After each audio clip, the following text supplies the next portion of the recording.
we're Josh and Emily with The Hard Way, and welcome back to our bus build series. This is the third video of our bus build series, and so if you haven't watched the first couple, you're definitely going to want to check those out first because they have some more information that you're going to want to have. The purpose of this video is to equip you with as much information as we can for your future builds, and hopefully they'll turn out a little bit better than ours. Yeah, we hope you can build upon our information that we're giving you and do it even better. You don't all have to make the same mistakes, so yeah, learn from ours and build some amazing stuff. We are not experts. This was the first bus we've built, and we're definitely learning along the way, so take all of our advice with a huge grain of salt, and yeah, use it as a stepping off point for any of your research.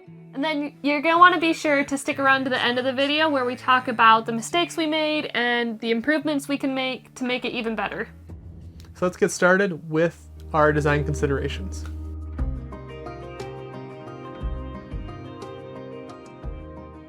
Okay, the first design consideration that we had for the underbay floors was serviceability. I have the panels built in such a way that if you need to, you can lift them up, tip them up on one edge, and then slide them out underneath the bus. That way you could work on or get better access to something if you need to work inside the underbay. Basically, all the panels are removable if needed. The next thing we thought about was how the panels would work when the bus was going down the road. So we wanted to make sure that we didn't do one big floor panel that was the whole width of the bus and the whole span between the tires of the front and rear axles, because when you're going down the road, your bus is going to tilt and kind of shift in different ways. So we wanted to make sure that the floor was divided into chunks that gave enough flexibility for the individual pieces to flex and move, and there were small gaps in between so that they wouldn't try and hit against each other. Yep. The next consideration we had was that we wanted it to be stronger than this typical school bus underbay that would come with the bus.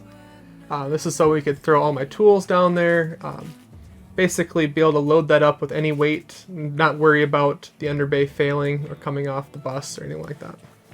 So to support the underbay floors, what we did was we have a channel along each underbay wall on the exterior of the bus that will hold the floor up. But in the center, we wanted to support it off the frame rail directly.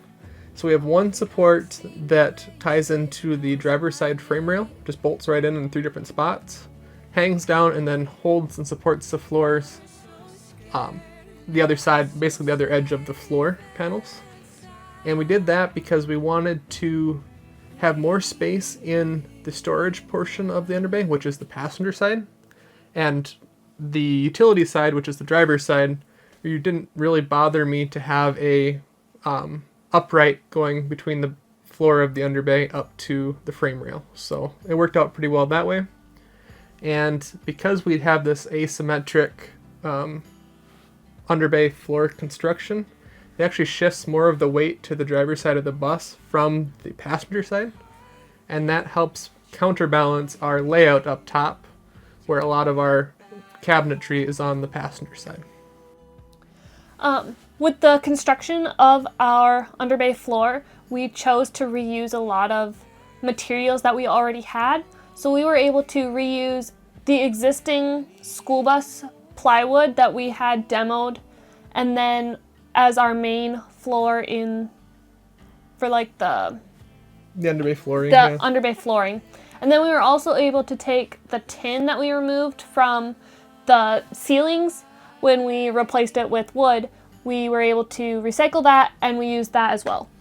And the reason I used that was because it's already pre-painted and it's galvanized, so any salt, water, or any road spray isn't really going to rust out that sheet metal too quickly.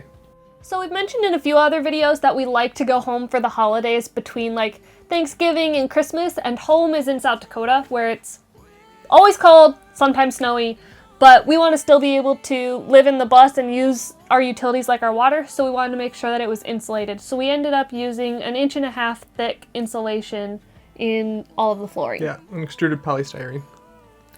And the last design consideration we had was if we ever get high centered, The floors of the bus are only held in with four self-tappers, one in each corner of the floor panel, screwed in from the bottom.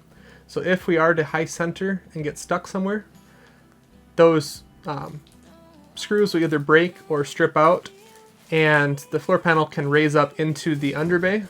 It's not ideal, but it's better than getting stuck somewhere. And the floor panels could basically float. As long as you don't have too much junk in your Yeah. underbay, because all your junk will get squished. Yep. It's not a super important design consideration, but it was something that I thought about when we're building the bus. So now that we've discussed what our design criteria are, let's go into SolidWorks and I'll show you our actual design.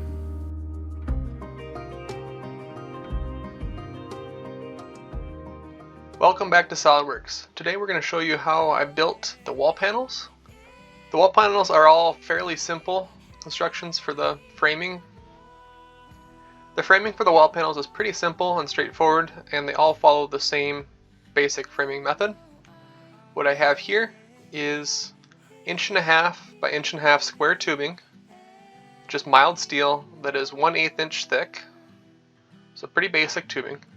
So the way I constructed these wall panels is I just cut the tubing to length. I then welded the top and both sides of the tubing where they connected, leaving the bottom exposed as a weep hole.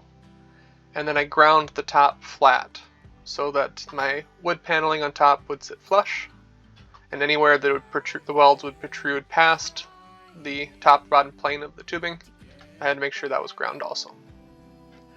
I also left the ends open as larger weep holes / vents just to make sure the water gets out of the tubing. So this is the basic framing method. Let's show you the rest of the floor system. So to build these floor assemblies, I first had to cut the sheet metal that was from the original ceiling of the bus to fit. What I then did was use self-tapping screws and PL Premium construction adhesive to secure it to the bottom side of my floor panels. So next I just cut and fit 1.5 extruded polystyrene to fit within the floor panels. So finally I took the recycled 1/2 inch plywood, cut it to fit, and used more PL Premium and self-tapping screws to secure it to the floor panels. And here's the floor section in a cross-section view to see the floor panels in just a different way. As you can see, we have our square tubing with our flooring attached at the top, our extruded polystyrene right here, and then our bottom sheet metal attached to the bottom of the floors. So to hold the floor panels in the center of the bus, we have this middle support. It's actually offset to one side of the frame rail, but it basically catches both the driver's and passenger side floor panels and carries it directly to the frame rail. It consists of 1.5 1/8 inch wall tubing, and then welded to that are 2 by 3 inch by 3/16 angle iron, and the floor panels rest on this angle iron, and that's where they're bolted to. Pretty simple construction. The hardest part was making sure everything would line up with the frame rail, and then bolting to the frame rail itself. And I just bolted through both of the sidewalls of the tubing. Okay, so here we are in the underbay assembly, and this is our first look at our different shaped flooring panels. They were all unique. So at the front here we have an odd shaped panel that notches in here and follows the front passenger side wall of the underbay. Next we have the panel that I've showed you the construction of, and it is not painted like the rest of the floor panels. And then we have this back one that has a slight notch that follows the wall at the back of the bus here.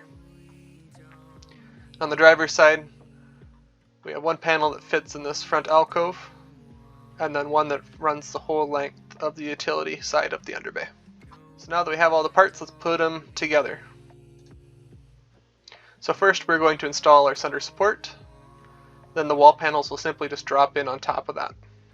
And you're kind of wondering how they're held, I'm guessing, and they're just held up with that 2 by 3 angle iron that wraps around all of the panels, capturing them, keeping them nicely secure in the underbay. So like we said in the design considerations, our center support here is bearing on the driver's side frame rail and allows for more space in the underbay. So here's a top-down layout showing the floor panels. And it's kind of hard to tell, but we have a 1/2 inch gap all the way around and between some of the panels. And I'll get into how that's a pro and con later in the video. So once we had the wall panels all fastened down, the last step that we had for the underbay floors was to spray foam this crack in here and then put some 100% silicone sealant on top of that just to make it water and airtight. And that's the underbay assembly. So because these floor panels are resting on the framing of the underbay walls and that center support, there really isn't any way for the panels to fall through. So the only fasteners that I had to put on here were a few self-tapping screws, like one in each corner of the panels. And that's basically just to keep the panels aligned and located correctly.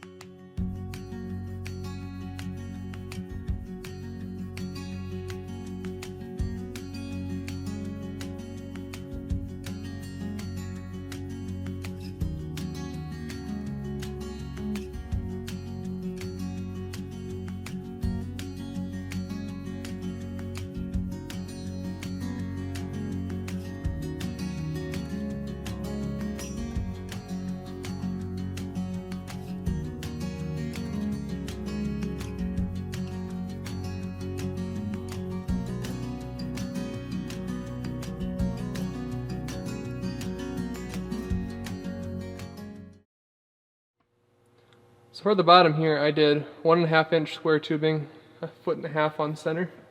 I think this will be okay. I'm going to put tin underneath it and rivet that up to the frame, put insulation between the supports, and then I will put 1/2 inch plywood on top of that. So it'll be fairly strong. I have the main part of the underbay broken into 2 panels. That way I can lift one up and slide it over on top of the other one if I need to get to only one part of the underbay. Or I can lift them up and drop them out. They are just resting currently on, they're just resting currently on my 2x3 angle iron. So the 2-inch side is right here, and that's welded on, and then it gives me plenty of a flange to bolt to, so I'll bolt the floor panels down.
Hello everyone, welcome back to the channel. Tonight is a little different than my normal nights. Normally I work on the bus from about 4:30 till about 8:30. But tomorrow we are heading for our first shakedown run and camping trip. It is Labor Day weekend next weekend. We're starting tomorrow, I guess. And I have been frantically getting the lighting system finished on the bus. So now we have all of our lights. I have a couple of running lights I have to troubleshoot, but those aren't as big a deal. And then I got that done. We have the seat mounted. And my last thing is getting the underbay floor in, just to keep everything nice and stable underneath. So it's about 9 o'clock now, and I have one of the 3 floor panels done that go on the main storage part of the underbay. So yeah, I have the sheet metal cut for the second one, and I'll have to glue that on, screw it down. I'm insulating it with 1.5" styrofoam, or foam board, I guess. And it's extruded polystyrene, not styrofoam. And as soon as I get that insulated, then I flip it. Well, then I put 1/2" plywood on it. So a little bit of a process for each one. These next 2 are large. I think they're about 5.5 by 5.5 feet. So when they're all done, they're going to be extremely heavy. So I'll have to use some straps and persuasion to get them up into the bus. So I'm working by myself. I have to be careful because it is late. And yeah, when you're working alone, you have to be very careful. So I will cut to a time lapse of me finishing these panels and then showing you as I install them, hopefully. So here we go.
So here we are in the underbay. Unfortunately, we have so much junk down here right now that it's really hard to show you the whole flooring system. But here's a good example, I guess. So as you can see, we have the plywood here, and this section happens to be unpainted yet. The utility side has been painted. On the edge here, you'll see that our gap has the silicone in it and definitely likes to attract dirt, and just all over just junk ends up in those gaps. We're on the passenger side here, and the storage actually goes all the way back and through to the driver's side frame rail. Because we can't see much on the inside, I figured I'd show you the bottom side of the underbay floors. This sheet metal here is the original ceiling of the inside of the bus, and we just screwed it in with some self-tapping screws. And then yeah, I have to plug every single hole with some silicone. And we also ended up spraying this with a undercoating, like a rust preventative spray to keep it nice. And it still looks pretty good after 2 years of traveling. So here you can see two different floor panels, right here and here. And you can see that they're both above the lip of the doors, so everything catches on them as we're pulling stuff in and out. And you can see one of our terrible expansion joints here with the silicone and the spray foam. Like I said, I wish this was much cleaner looking, but it is what it is, I guess.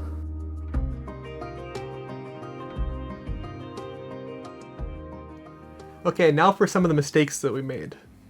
The first mistake is that when I framed out the floor panels, I'd made some of them just slightly too big, where I ended up having to use a sledgehammer and some blocks of wood to pound them down into place.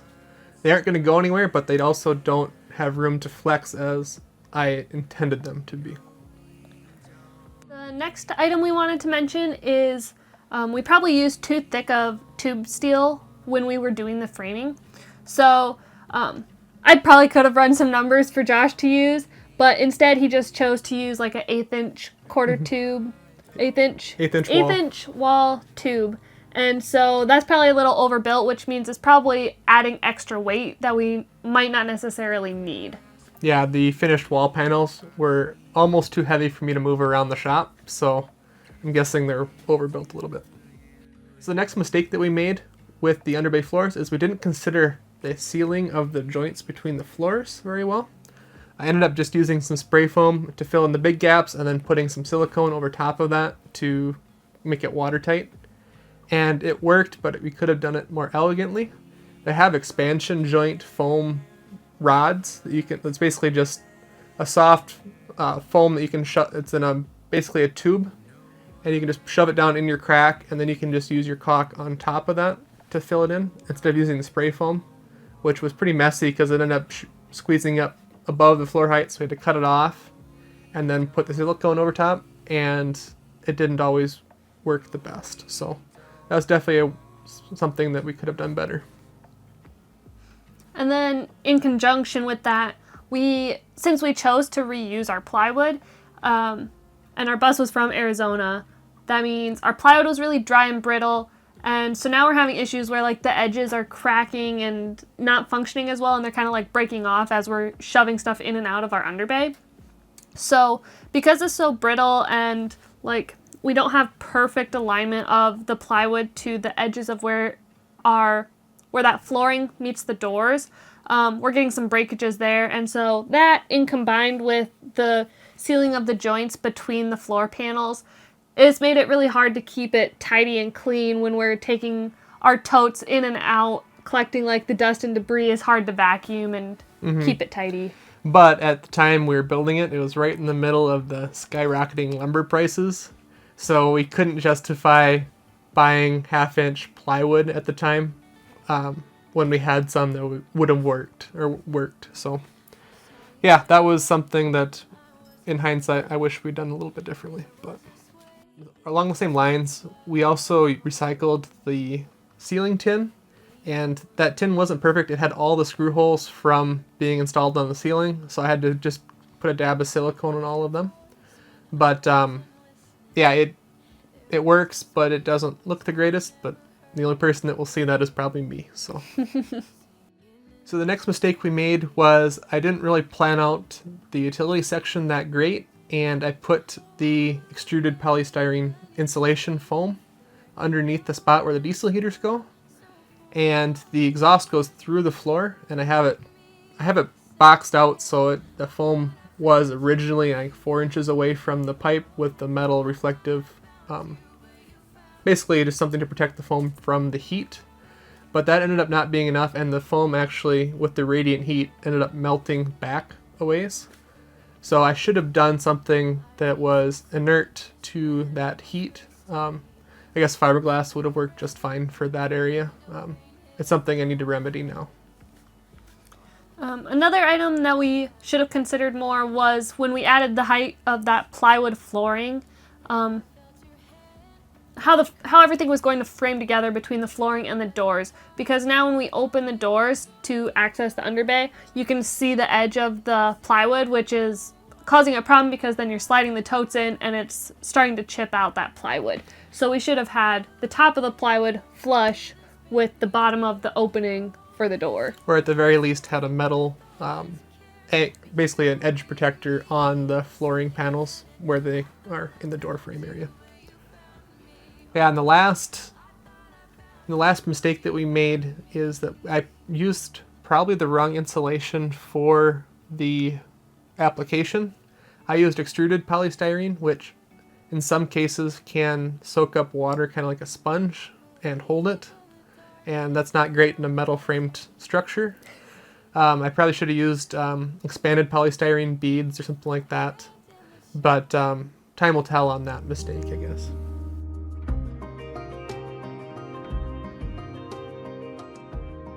So now that we've went over some of the mistakes we've made, we're gonna shift over to talking about room for improvement. So one of the ideas that we came up with was switching out the plywood for a composite material, whether that's like a plastic or something treated like plywood that. or something like that. Something smooth to have on the flooring, so when you're sliding stuff in and out, that would be really, really nice, and it'd be a lot easier to clean. Waterproof. That'd be nice. Yeah, more durable. Would have been nice. Next thing would be that I could have made the panels thinner. Made them maybe an inch thick. It would have been less insulation, but they would have had more storage space in the underbay, and they would have been lighter. I could have built them lighter too. And then our next item that we have for room for improvement is really only applicable if your whole underbay isn't shoved with stuff to the max.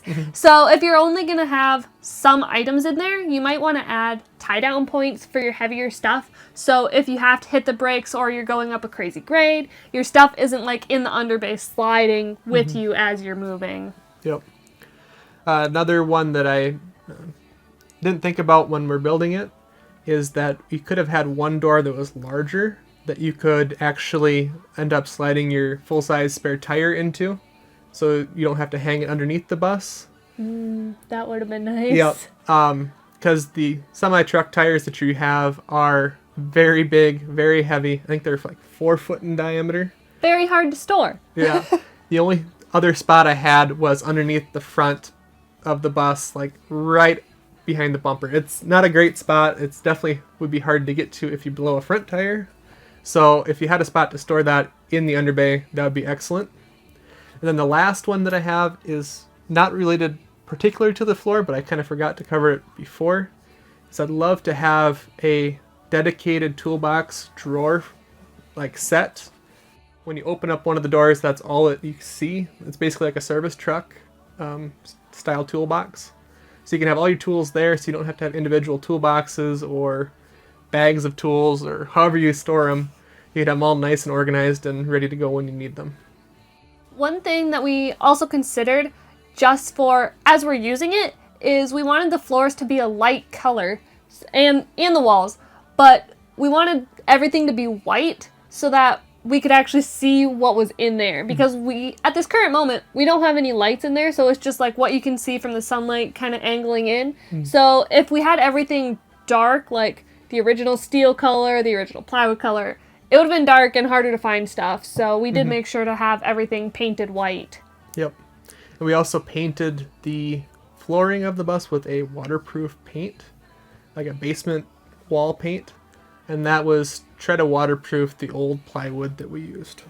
So we started with the underbay framing as one of the first sections of our actual bus build, which was probably one of the trickiest spots to start because it required so much planning of what we were going to use it for, how it was going to frame around our utilities. So this is hopefully going to be super helpful for you to think about things that we might not have thought about and hopefully plan around them a little better for your build. Yeah, looking back, the underbay was probably the key to our bus build as far as getting all of the utilities out of the interior of the bus and putting them somewhere else so that we had more open space up top. I don't think I would be able to have built this bus without the underbay. It saves so much space on the inside being able to have all of the utilities underneath. Yeah, and having the nice, not cold storage, but storage you don't really care about. You can just throw totes down there. We have so much junk along that we probably don't need or otherwise would be able to take if we didn't have the underbay. We love it. So thank you guys all for following along in this build series. We're just getting started. The next big project we're going to tackle is the roof raise. So stick around to the next video and you might want to subscribe to catch it. And we'll see you on the next video. If you found value from it, don't forget to like.